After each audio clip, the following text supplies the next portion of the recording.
La musculatura de la laringe puede ser organizada en dos grupos. Aquellos músculos que toman inserción exclusivamente en estructuras propias de la laringe son denominados intrínsecos y dentro de estos podemos organizarlos funcionalmente en aquellos músculos que actúan separando las cuerdas vocales, aproximándolas o tensando las cuerdas vocales.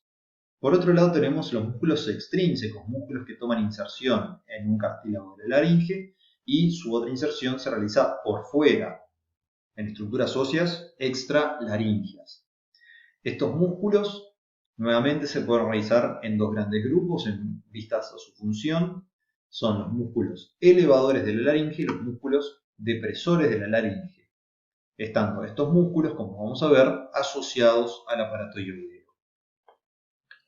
Como dijimos, los músculos intrínsecos son aquellos que toman sus dos inserciones en estructuras dentro de la laringe.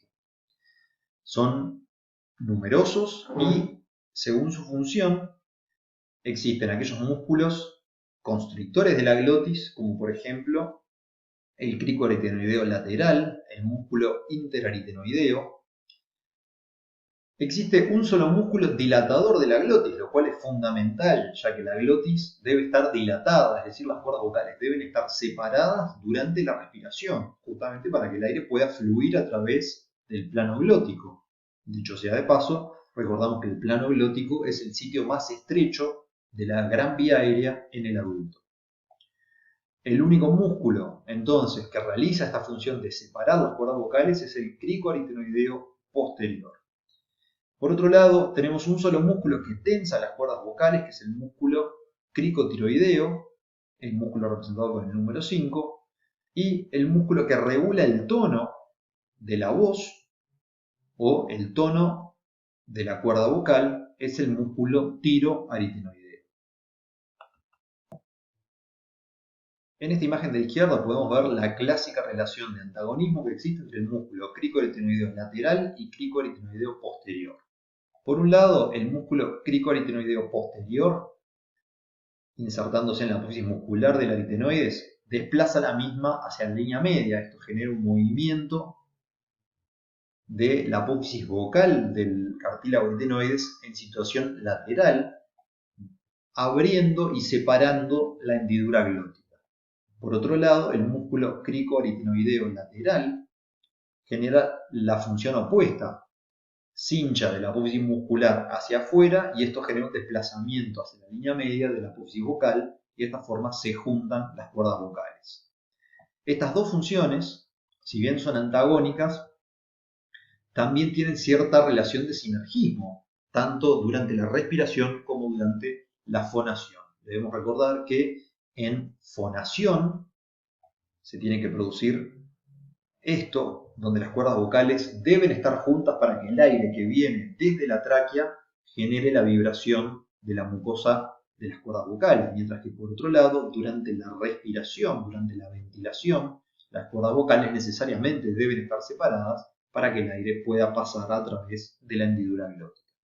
Por último vemos la función que realiza el músculo cricotiroideo. El músculo cricotiroideo bascula al tiroides sobre el cricoides y esto lo que hace es, al bascular en dirección cefálica, las cuerdas vocales se relajan, mientras que al bascular el tiroides en dirección caudal, las cuerdas vocales se tensan. Los músculos extrínsecos asociados a la laringe no son otros que los músculos supra e infraioideos. Y estos músculos, en lo que respecta a la fonación, van a participar ascendiendo la laringe, los supraioideos, y descendiendo la laringe, los infraioideos. Esto resulta necesario para la producción de tonos agudos y tonos graves, respectivamente.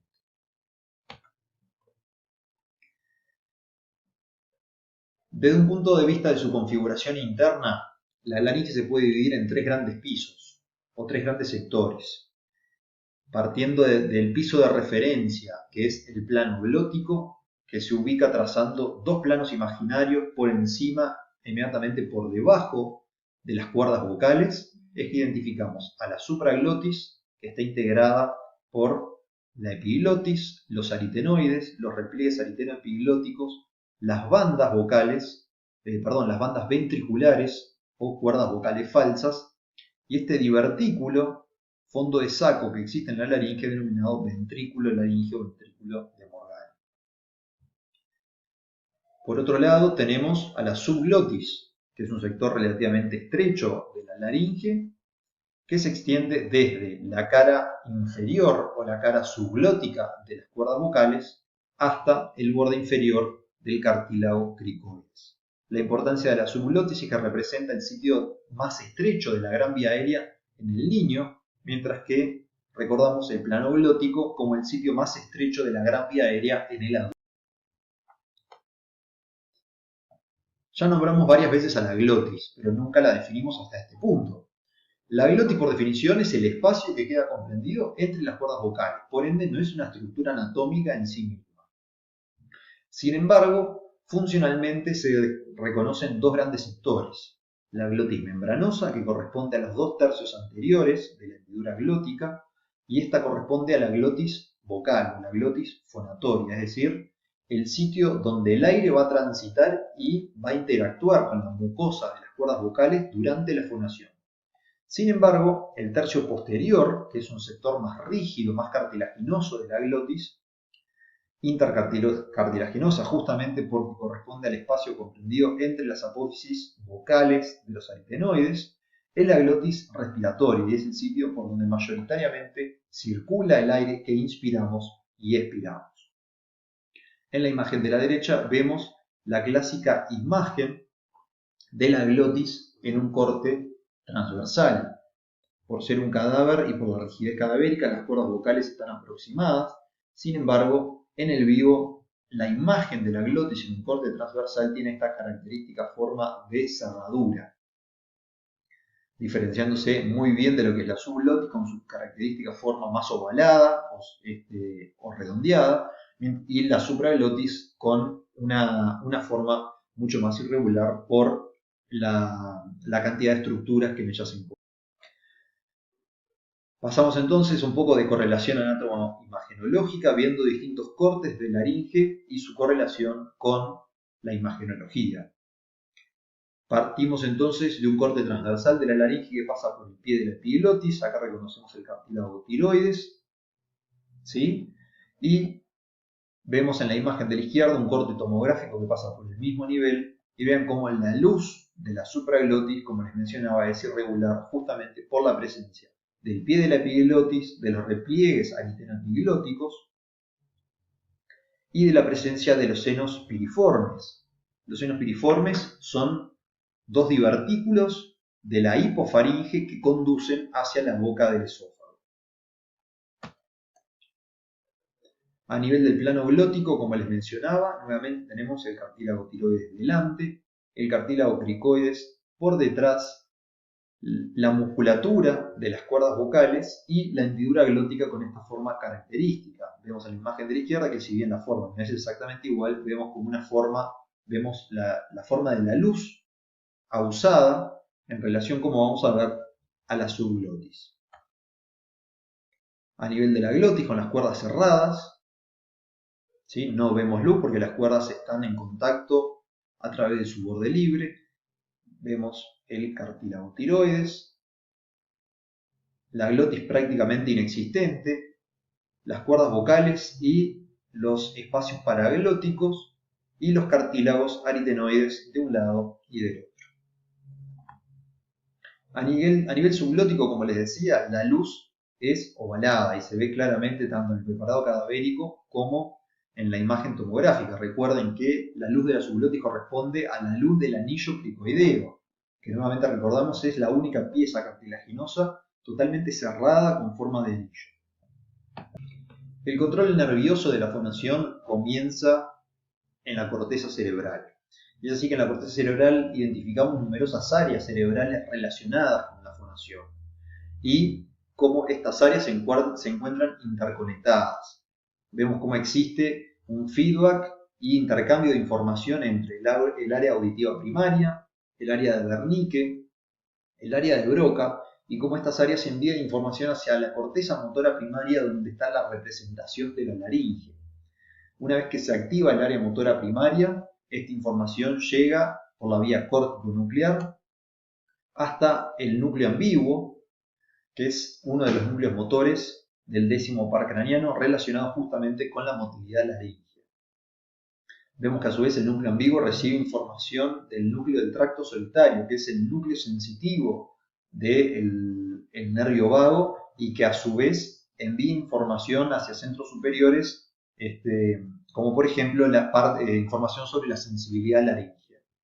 Existe conexión directa entre estos núcleos que median, como por ejemplo el reflejo de tos o el reflejo de cierre de las cuerdas vocales frente a la irritación laríngea. La representación del vago a nivel de la laringe está dada por los nervios laringeos, superior e inferior.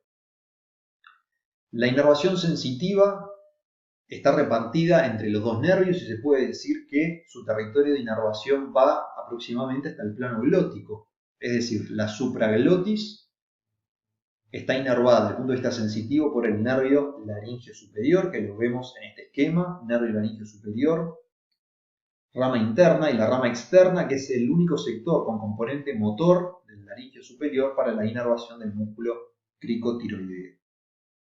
Por otro lado, la subglotis está inervada desde el punto de vista sensitivo por el nervio laringeo inferior o nervio laringeo recurrente. Por otro lado, la inervación motora depende casi exclusivamente de los nervios laringeos recurrentes, encargados de la inervación de casi toda la musculatura intrínseca, con excepción del cricotiroideo, que como se ve en la imagen, está inervado por la rama externa del nervio laringeo superior. Se debe recordar siempre la diferencia de trayecto y origen de los nervios laringeos recurrentes. El nervio laringeo recurrente derecho realiza su recurrencia alrededor de la arteria subclavia en la base del cuello, mientras que el nervio laringeo recurrente izquierdo se origina dentro del tórax y realiza su recurrencia alrededor del callado de la aorta. Esto es importante porque el laringeo recurrente izquierdo es el que se ve afectado más habitualmente en diversos cuadros patológicos, como pueden ser procesos tumorales dentro del tórax, metástasis ganglionares o por agrandamiento de las cavidades cardíacas, en este caso de una auriculomegalia izquierda o un aneurisma de aorta. Son todos procesos patológicos que potencialmente pueden llegar a comprimir el laringeo recurrente izquierdo, resultando en una parálisis de cuerda vocal izquierda y por ende el paciente lo va a manifestar como una tifonía con una voz característicamente bitonal. Estamos estudiando la laringe en el contexto de la fonación, por lo cual su función social es evidente. Por otro lado, se le adjudica una función vital, que es la ventilación, es decir, el pasaje del aire como elemento constituyente de la vía aérea. Y por otro lado, una función subvital que consiste en la protección de la vía aérea durante la